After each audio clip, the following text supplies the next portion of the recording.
Brazil dhidi ya Norway ni mechi ambayo imekuwa na mvuto kwelikweli nje kabla ya mechi kufika siku yenyewe, na mechi leo ni saa 5, lakini hizi ties bwana, yani zinanifanya yani nakuwa na amsha kutaka kuiona hii game, yani itakuwaje siku ya leo. Yani hawa Norway ni kama wanamwambia Brazil, unachotaka na sisi tunataka, unachopenda na sisi tunapenda. Yani hii mechi yani imekuwa na mvuto, alafu hawa Norway wameleta mvuto sana kwenye kombe la dunia. Yani licha wamemaliza muda mrefu alikuwa hajashiriki, ila bro, yani hii inaleta amsha fulani hivi, yani unataka kuiona hii mechi itakuwaje.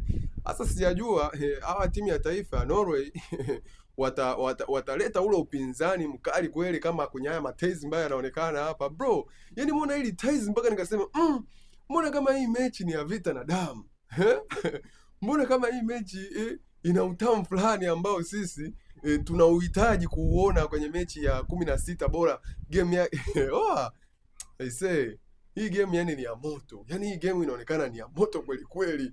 Yes, hiyo wanangu, nyewe mnaonaje? Unajua toka hii mechi imetangazwa, yani ni mechi ambayo imekuwa na amsha nje yani kabla siku yenyewe.